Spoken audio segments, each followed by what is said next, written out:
सत्य समाचार तटस्थ समाचार समाज बदल्ने हाम्रो अभियान। नमस्कार, यो हो टाइम समाचार। म वीरेन्द्र मन्सुर गरौँ 51 जनामा कोरोना संक्रमणको पुष्टि सम्बन्धी प्रसङ्गबाट। बिहिबार देशभर पछिल्लो समय 1786 जना कोरोना परीक्षण गर्दा थप 51 जनामा संक्रमणको पुष्टि भएको छ। स्वास्थ्य तथा जनसङ्ख्या मन्त्रालयका अनुसार 21 जना कोरोना मुक्त भएका छन्। कोरोना संक्रमणबाट मृत्यु हुनेको यो समयमा 0 संक्रमित छ। हाल देशभर 622 जना सक्रिय संक्रमित छन् भने संक्रमणबाट 12,018 जनाको मृत्यु भएको मन्त्रालयको तथ्याङ्कमा उल्लेख छ। धनुषा क्षेत्र नम्बर 1 मा पुरानै अनुहारबीच चुनावी प्रतिस्पर्धा हुने सम्भावना बढेको छ। सत्ता गठबन्धन नेकपा माओवादी केन्द्रबाट मातृका प्रसाद यादव उम्मेदवार छन्। विपक्षी गठबन्धन घटक जनता समाजवादी पार्टी जसपाबाट दीपक कार्की उम्मेदवारी परेको छ। जनमत पार्टीबाट किशोरी शाह कमल उम्मेदवार छन्। मातृका यसै क्षेत्रका निवर्तमान प्रत्यक्ष निर्वाचित प्रतिनिधि सभा सदस्य हुन्। किशोरी पनि सोही क्षेत्रको प्रदेश सभा कबाट प्रत्यक्ष निर्वाचित निवर्तमान प्रदेश सभा सांसद हुन्। जसपाको भागमा संघ र प्रदेश दुवै परेपछि उनी एमाले प्रत्याग गरी जनमत पार्टीबाट उम्मेदवार बनेका छन्। दीपक यस अघि 2074 को चुनावमा पनि प्रतिनिधि सभामा प्रतिस्पर्धा गरेका थिए। तत्कालीन संघीय समाजवादी फोरम नेपाल र राष्ट्रिय जनता पार्टी नेपाल राजपाको मधेस गठबन्धनबाट उम्मेदवार रहेका दीपकलाई 9122 फराकिलो मतान्तरले पराजित गर्दै वाम गठबन्धनका उम्मेदवार मातृका विजय भएका थिए। माओवादी केन्द्रबाट मातृकाले 26,418 मत प्राप्त गरेका थिए भने उनका निकटतम प्रतिद्वन्दी फोरमका दीपकले 17,296 मत प्राप्त गरेका थिए। मातृका 2064 को पहिलो निर्वाचन पहिलो संविधान सभामा विजय भएका थिए। यसपटक रोचक त के छ भने दुवै पुरानो प्रतिस्पर्धीको टसल फेरि फरक गठबन्धनबाट परेको छ। उतिबेला वाम गठबन्धन हुँदा मातृकालाई एमालेको साथ थियो भने अहिले एमालेको साथ दीपकलाई छ। उति बेला तत्कालीन राजपा वर्तमान लोसपाको साथ दीपकलाई थियो भने अहिले मातृकालाई छ। एमाले र जसपाको गठबन्धन छ भने लोसपा सत्ता गठबन्धनसँग छ। यति बेला यस क्षेत्रमा कांग्रेस र लोसपाको साथले मातृका बलियो उम्मेदवारको रूपमा देखिन्छ। गत स्थानीय निर्वाचनमा दलहरूका वाडा अध्यक्ष उम्मेदवार पाएका आधारमा यो भन्न सकिन्छ। 5 वर्षमा मातृकाले यो क्षेत्रमा चाहे जस्तो काम नगरेको भन्दै विपक्षीले त्यसलाई ठूलो अस्त्रको रूपमा प्रयोग गरिरहेका छन्। दीपक यादव र किशोरी पनि जनमत भिजेका प्रभावशाली नेताको रूपमा चिनिन्छ। जनमत पार्टीबाट किशोरी उम्मेदवार भएपछि त्रिपक्षीय प्रतिस्पर्धा हुने सम्भावना हुने विश्लेषण भइरहेको छ। चोरी गरेको मोबाइल किनबेच गर्ने 2 जनालाई सिराहा प्रहरीले नियन्त्रणमा लिएको छ। मोबाइल चोरी गर्ने चोरी गरेका मोबाइल बेच्ने 2 युवकलाई पक्राउ गरिएको जिल्ला प्रहरी कार्यालय सिराहाका निमित्त प्रहरी प्रवक्ता प्रहरी निरीक्षक शंकर प्रसाद चौधरीले जानकारी दिनुभयो। इलाका प्रहरी कार्यालय लाहान सिराहाबाट खटेको विशेष प्रहरी टोलीले लाहान नगरपालिकाको विभिन्न स्थानबाट विभिन्न मिति र समयमा मोबाइल चोरी गर्ने र चोरीको मोबाइल किनबेच गर्ने युवकलाई मोबाइल सहित नियन्त्रणमा लिएको छ।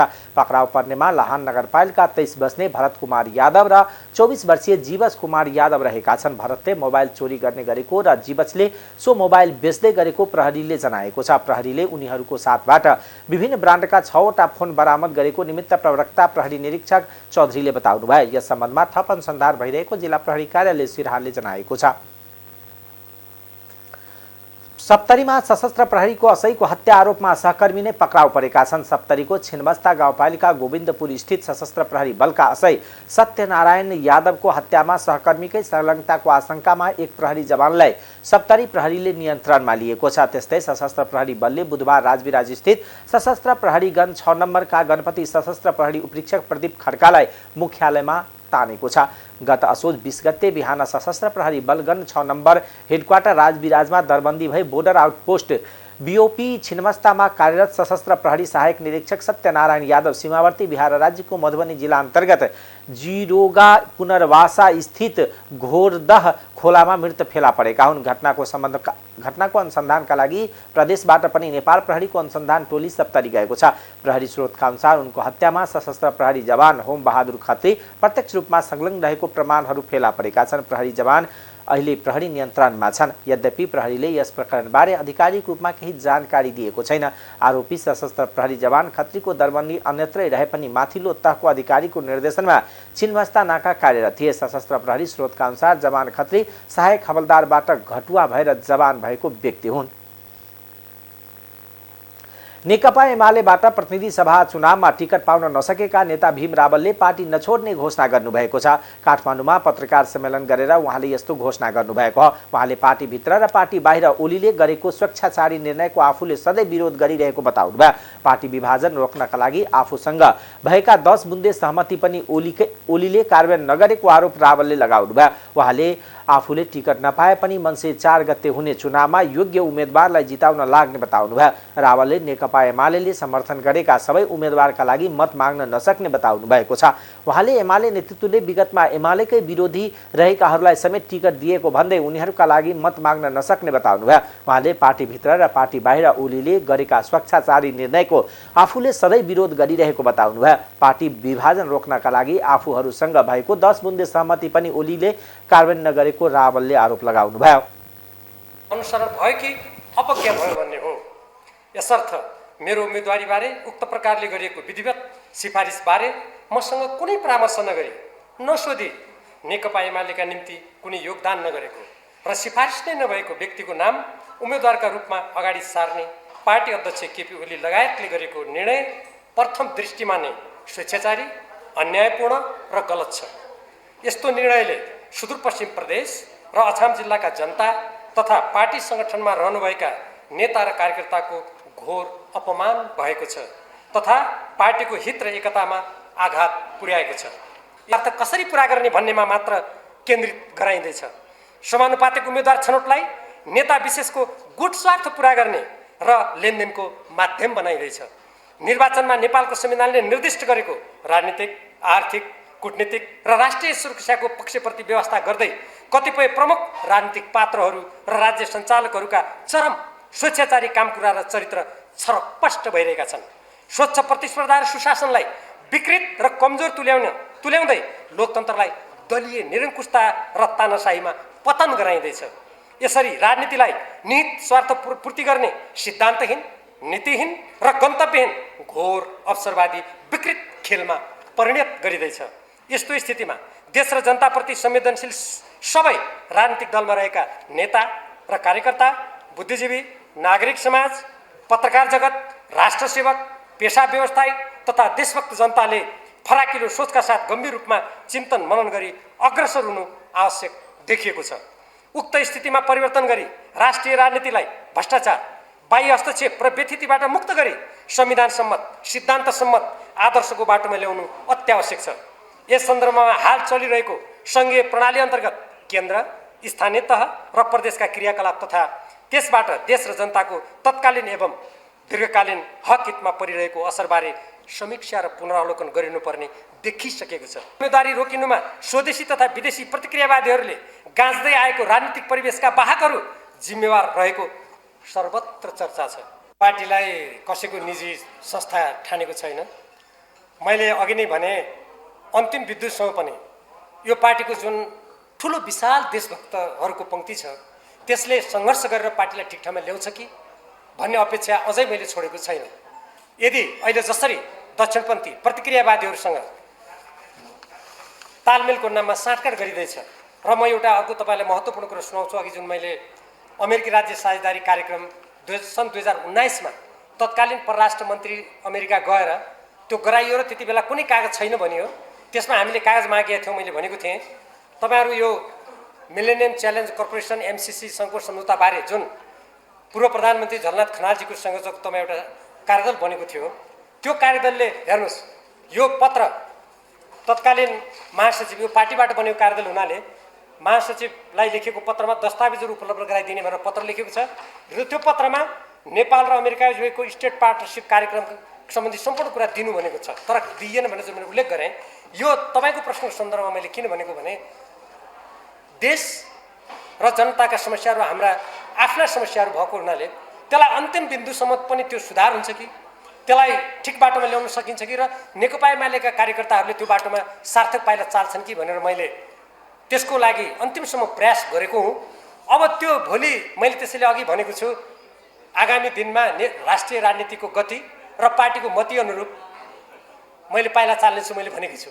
केपी ओलीजीसँग मेरो लडाइँ लामो हो भन्नुभयो, गलत कुरा हो। केपी ओलीजीको प्रधानमन्त्रीत्वमा म उपप्रधानमन्त्री हुँ, कसरी लामो लडाइँ हो? होइन।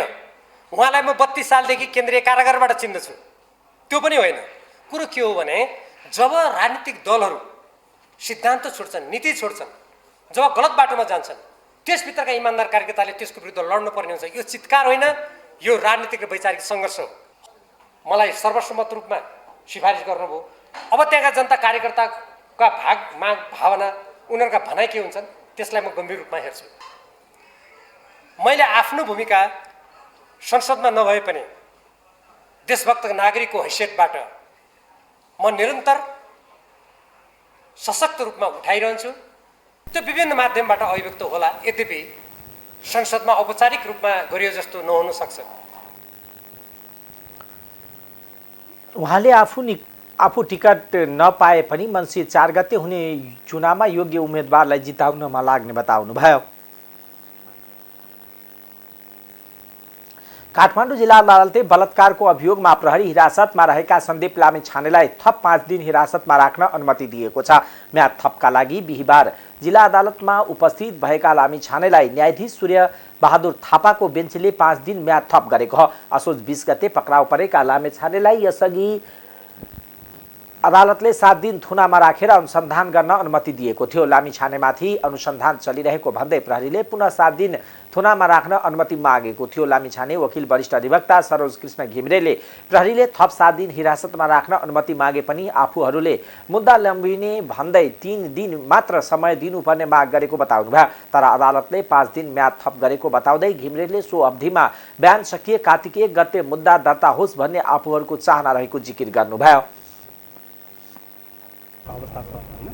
अनि त्यस पछाडि फेरि उहाँको चाहिँ बयान लिने क्रम पनि करिब आधा जति सिद्धिसकेको अवस्थामा 7 दिन धेरै लामो हुन्छ र यो केसलाई अलिकति प्रायोरिटी भन्न खोजेको, किनकि यसले एउटा व्यक्ति मात्रै नभएर एउटा इन्स्टिट्युसन स्टेटसँग पनि रिलेभेन्ट केस छ र सबैजनाले यो गम्भीरता संवेदनशील मुद्दालाई अलिकति फास्ट ट्र्याकमा अथवा अलिकति चाँडै डिस्पोजल गर्नुपर्ने र यदि इन्भेस्टिगेसन प्रोसेसमा पुलिसले पनि लामो समय लियो भने पुलिसको पनि प्रहरीको पनि क्रेडिबिलिटी कुरा हो नि त। त्यसमा प्रहरीले पनि कुनै एउटा सर्टेन इम्पोर्टेन्ट केसहरूलाई अलिकति चाँडै इन्भेस्टिगेसन गर्यो भने उसको पनि रेपुटेसन हुने र हाम्रो पक्षलाई पनि चाँडै डिस्पोजल भयो भने चाहिँ त्यो एउटा मुद्दाको एउटा तार्किक निर्णयमा पुर्याउन सजिलो हुनु र हामीले 3 दिनको एक्सटेन्सनको माग गरेका थियौँ। सम्मानित अदालतले बेन्चले श्रीमान सूर्यबहादुर थापाको बेन्च नम्बर 13ले 5 दिनको म्याद थपिएको छ। अब असोजको 31 गते फेरि असोजको 31 गतेसम्म चाहिँ 5 दिनको म्याद हुन्छ। सम्मको लागि कार्तिक 1 गते चाहिँ फेरि अब कि फाइल पेश गर्नुहुन्छ कि चाहिँ म्याद थपको लागि फेरि पुनः पेश गर्न सकिन्छ? हाम्रो टिमले त्यो बारेमा त्यो डकुमेन्ट्सहरूको बारेमा हाम्रो आफ्नै अनुसन्धान रहेको छ। त्यो बारेमा अहिले हामीले केही कुरा भन्न सक्ने अवस्थामा तपाईँहरूलाई छैन, किनकि यो जुडिसियल प्रोसेस हो र यो क्यामेरामा हियरिङ हुने भएको हुनाले हामीसँग भएका प्रमाणहरू हामीले सुरक्षित राख्नुपर्छ। त्यो चिजमा हाम्रो आफ्नो अनुसन्धान कायम रहेकै छ। धन्यवाद। 17 वर्षीय किशोरीले बलात्कार गरेको भन्दै उनी विरुद्ध भदौ 21 मा प्रहरी विरुद्ध गौशालामा जारी दिएकी थिइन्। क्याबिरिन प्रिमियर लिग क्रिकेट खेल्नका लागि जम्कै गएका लामिछाने आफू विरुद्ध बलात्कार आरोपमा जारी दर्ता भएपछि बेपत्ता भएका थिए। जारी दर्ता भएको 1 महिनापछि मात्र नेपाल फर्केको उनलाई प्रहरीले अन्तर्राष्ट्रिय विमानस्थलबाटै पक्राउ गरेको थियो। पूर्व उपप्रधानमन्त्री तथा कांग्रेस नेता विजय कुमार गच्छदारदेखि स्वतन्त्र उम्मेदवार सहितका नेताहरूको उम्मेदवारी खारिज गर्न माग गर्दै सर्वोच्चमा रिट दायर गरिएको छ।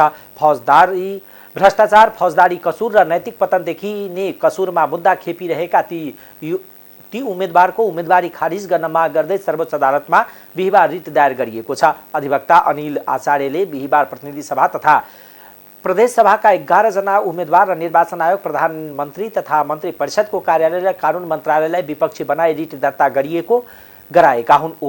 पूर्व उप प्रधानमन्त्री गच्छदार, पूर्व कांग्रेस नेता गोविन्दराज जोशी, राप्रपा नेता विक्रम पाण्डे, स्वतन्त्र उम्मेदवार प्रभु शाह, स्वतन्त्र उम्मेदवार सरिता गिरी, सिन्धुपाल्चोक क्षेत्र नम्बर 1 का एमाले उम्मेदवार युद्ध विक्रम तामाङ, मनाङ कांग्रेस नेता टिक बहादुर गुरुङ, महोत्तरीका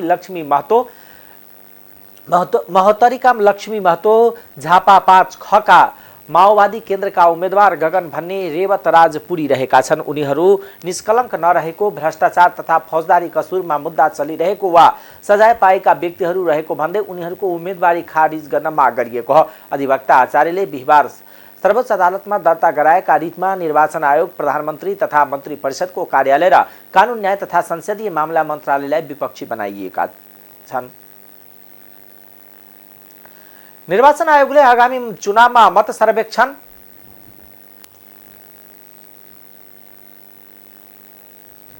गर्न नपाइने बताएको छ। बिहिबार निर्वाचन आयोगका उपसचिव तथा सहायक प्रवक्ता कमल भट्टराईले प्रेस विज्ञप्ति जारी गर्दै निर्वाचन आचार संहिता लागू भइसकेकोले सामाजिक सञ्जाल मार्फत मत सर्वेक्षण गर्न नपाइने जनाएका हुन्। निर्वाचन आचार संहिता 2079 को दफा 4 तमा उम्मेदवारको मनोनयन पत्र दर्ता भएको मितिदेखि मतदान सम्पन्न नभएसम्म उम्मेदवार वा राजनीतिक दलको मत परिणामका सम्बन्धमा कुनै मत सर्वेक्षण गर्न वा त्यस्तो सर्वेक्षणको परिणाम घोषणा गर्न वा प्रकाशन गर्न नपाइने प्रश्न उल्लेख गरिएको छ। साथै आचार संहिताको दफा 4 को थमा निर्वाचनलाई प्रतिकूल प्रभाव पार्ने वा अवरोध गर्ने गरी विचार राख्न, प्रचार प्रसार गर्न, कुनै विद्युतीय सामग्री उत्पादन गर्न र सामाजिक सञ्जालमा प्रकाशन गर्न वा अरूले प्रकाशन गरेका सामग्री शेयर समेत गर्न नहुने व्यवस्था रहेको छ। जारी भइसकेको बेहोरा विदितै छ। उक्त आचार संहिताको दफा 4 तमा उम्मेदवारको मनोनयन पत्र दर्ता भएको मितिदेखि मतदान सम्पन्न नभएसम्म उम्मेदवार वा राजनीतिक दलको मत परिणामका सम्बन्धमा कुनै मत सर्वेक्षण गर्न वा त्यस्तो सर्वेक्षणको परिणाम घोषणा गर्न वा प्रकाशन गर्न नपाइने स्पष्ट रूपमा उल्लेख गरिएको छ। साथै आचार संहिताकै दफा 4 को थमा निर्वाचनलाई प्रतिकूल प्रभाव पार्ने वा अवरोध गर्ने गरी विचार राख्न, प्रचार प्रसार गर्न, कुनै विद्युतीय सामग्री उत्पादन गर्न तथा सामाजिक सञ्जालमा प्रकाशन वा अरूले प्रकाशन गरेका सामग्री समेत सेयर गर्न नहुने व्यवस्था रहेकोमा पछिल्लो समय आयोगले गरेको सामाजिक सञ्जालको अनुगमनको क्रममा कतिपय व्यक्तिहरूले सामाजिक सञ्जालको प्रयोग गरेर राजनीतिक दल र उम्मेदवारका सम्बन्धमा मत सर्वेक्षण गरेको र त्यसको नतिजा सार्वजनिक गरेको पाइएको छ। उक्त कुरा आचार संहिताको विपरीत भएकोले त्यस्ता कार्य गर्न नगराउन आयोगले सम्बन्धित सबैमा सूचित गरेको हो। आचार संहिताका व्यवस्था विपरीत कोही कसैले कार्य गरेमा कानुन बमोजिम कारवाही हुने पनि आयोगले जनाएको छ। आचार संहिता विपरीत कतिपय व्यक्तिहरूले सामाजिक सञ्जालको प्रयोग गरेर राजनीतिक दल र उम्मेदवारको सम्बन्धमा मत सर्वेक्षण गरेको तथा त्यसको नतिजा सार्वजनिक गरेको अनुगमनबाट पाइएको निर्वाचन आयोगले जनाएको छ। वार्षिक रूपमा ठूलो मात्रामा जुत्ता चप्पल चोरी पैठारी हुँदा स्वदेशी जुत्ता चप्पल व्यवसायी मारमा परेका छन्। फुटवेयर म्यानुफ्याक्चर एसोसिएसन अफ नेपालले पत्रकार सम्मेलन गरी वार्षिक 2 करोड भन्दा बढी जोर जुत्ता चप्पल चोरी पैठारी हुँदा नेपाली व्यवसायीले समस्या भोग्नु परेको बताएको हो। पत्रकार सम्मेलनमा एसोसिएसनका अध्यक्ष नानी राज घिमिरेले चोरी पैठारीबाट करोडौं जोर जुत्ता चप्पलको आयात हुँदा नेपालमा उत्पादित जुत्ता चप्पलले बजार पाउन छाडेको बताउनुभयो। एसोसिएसनका अनुसार आर्थिक वर्ष 78-79 मा नेपालमा 5 करोड 65 लाख जोर जुत्ता चप्पल उत्पादन भएको थियो भने विदेशबाट 2 करोड 59 लाख 87,163 जोर आयात भएको थियो। त्यस्तै 2 करोड 25 लाख 12,837 जोर जुत्ता चप्पल चोरी पैठारीबाट आएको छ। 1/3 महिला सहित करिब 55,000 श्रमिक कार्यरत रहेको जुत्ता चप्पल उद्योग नेपालमा 1,500 भन्दा बढी रहेको अध्यक्ष घिमिरेको भनाइ छ। भने 600-700 देखि लिएर 5-7 हजारसम्मका नेपाली उत्पादनहरू यहाँले पाउनुहुन्छ। यो कपी ब्रान्ड जुन चाहिँ मतलब निर्बाध रूपमा बिकिरहे $35 भनेर राज्यले तोकेको जुत्तालाई चाहिँ 1500-1600 मा बिक्यो भनेर मात्रै उहाँले इङ्गित गर्न खोज्नु भएको हो। त्यसलाई अब क्लियर हुनु भएन एउटा कुरो। अर्को कुरो, लेडिज जुत्ता उत्पादनको हकमा यहाँलाई कति जानकारी छ?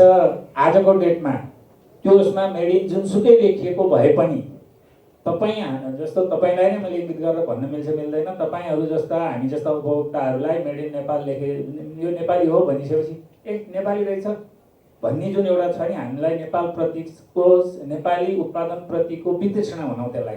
त्यसले गर्दाखेरि तपाईहरुले made in Nepal, made in फलानो लेखेर लगाइरहेको जुत्ता 90% नेपाली नै हो त्यो। यहाँले मेड इन फलानु भनेर लगाइराख्नु भएको छ, तर 90% त्यो लेडिज उत्पादनहरू आज नेपालमै उत्पादित हुन्छ र यो देश त्यो देश भनेर बेच्नुपर्ने हामी उद्योगीहरूको बाध्यता छ कति ठाउँमा।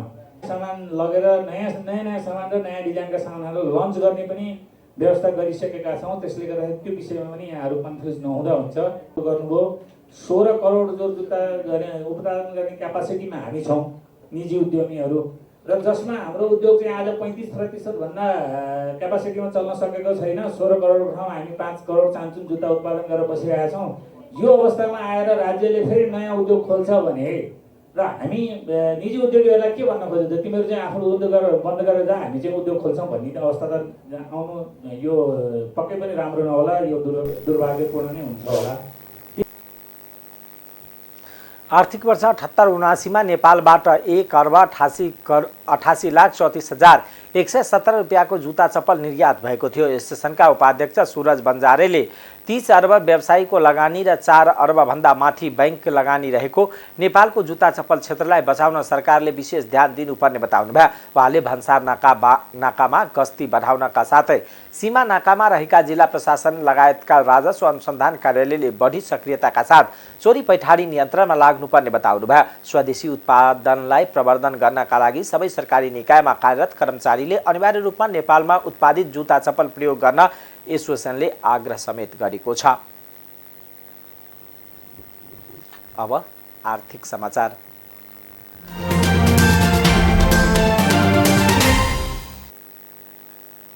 संघीय सरकारले कुल खर्च 95 खर्ब 43 अर्ब रुपियाँ पुग्ने प्रक्षेपण गरेको छ। राष्ट्रिय योजना आयोगले गरेको एक अध्ययनका अनुसार 20 वर्षसम्ममा संघीय सरकारको कुल खर्च आर्थिक वर्ष 2021 सम्ममा 95 खर्ब 43 अर्ब रुपियाँ पुग्ने देखिन्छ। त्यस्तै संघीय सरकारको कुल खर्च आर्थिक वर्ष 83-84 मा 21 खर्ब 42 अर्ब रुपियाँ, आर्थिक वर्ष 87-88 मा 29 खर्ब 44 रुपियाँ, आर्थिक वर्ष 93-94 मा 52 खर्ब 18 अर्ब रुपैयाँ हुने प्रक्षेपण आयोगको रहेको छ।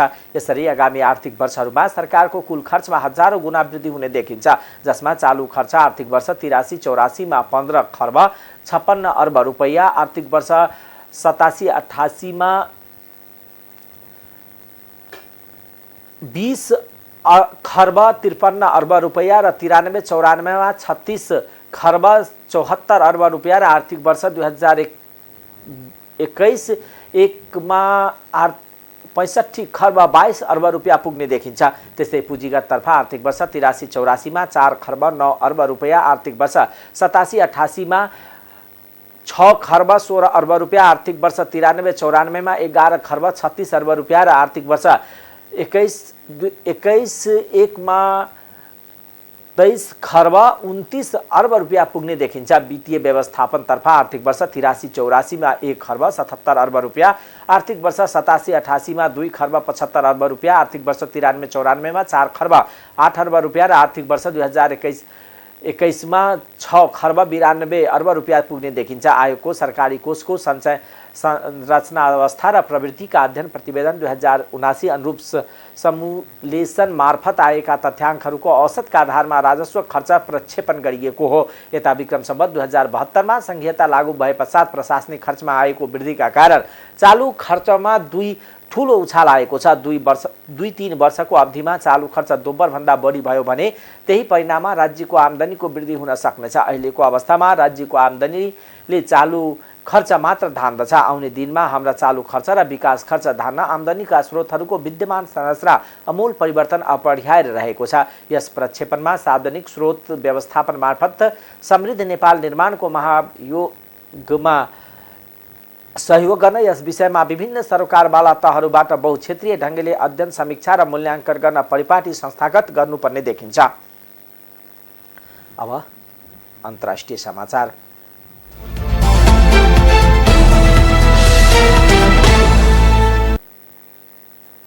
उत्तर एन्टार्क्टिक सन्धि संगठन नेटोले ठूलो रुसी आक्रमणपछि युक्रेनको क्षेपणास्त्र प्रतिरक्षालाई बढावा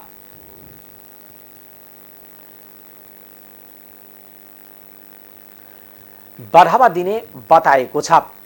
रुसी क्षेपणास्त्र आक्रमणपछि युक्रेनका नेटो नेतृत्वका साझेदारहरूले किएभलाई उन्नत हवाई रक्षा हतियार पठाउने घोषणा गरेका हुन्। घोषणाअनुसार बेलायत, क्यानाडा, फ्रान्स र नेदरल्यान्डले प्रतिज्ञा गरेको हतियारमा मिसाइल र रडारहरू युक्रेनलाई सहयोग गर्ने भएका हुन्। यसअघि अमेरिकाले पनि यस्तै वाचा गरेको थियो। जर्मनीबाट एउटा उच्च प्रविधि प्रणाली अहिले नै युक्रेनमा रहेको बीबीसीले जनाएको छ।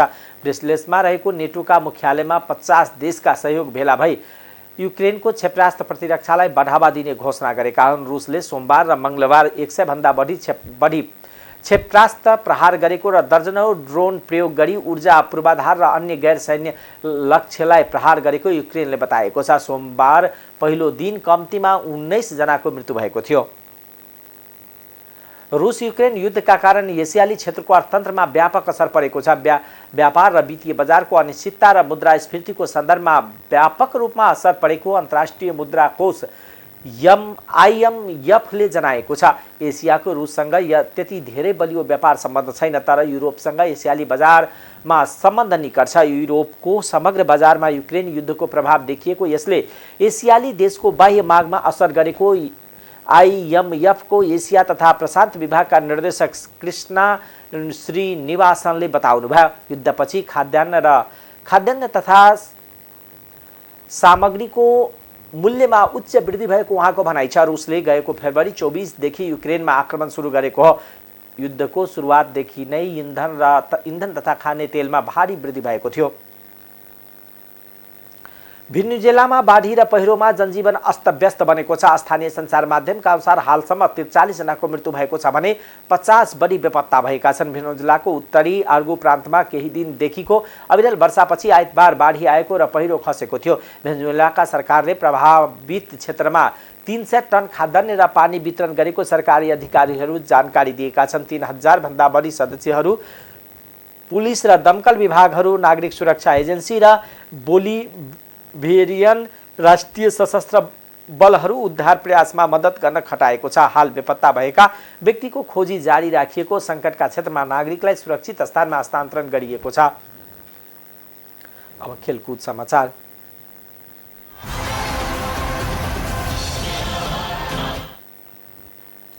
म्याग्दीको सदरमुकाम बेनीमा नवौं राष्ट्रिय खेलकुद प्रतियोगिता सुरु भएको छ। नवौं राष्ट्रिय खेलकुद प्रतियोगिता अन्तर्गत म्याग्दीमा राष्ट्रिय महिला भलिबल र टेक्वान्डो प्रतियोगिता सञ्चालन गर्न लागि हो। म्याग्दी सदरमुकाम बेनी बजारमा रहेको खुला मञ्चमा भलिबल र कालीपुलको बहुउद्देश्यीय कभर हलमा टेक्वान्डो प्रतियोगिता हुने जिल्ला खेलकुद विकास समिति म्याग्दीले जनाएको छ।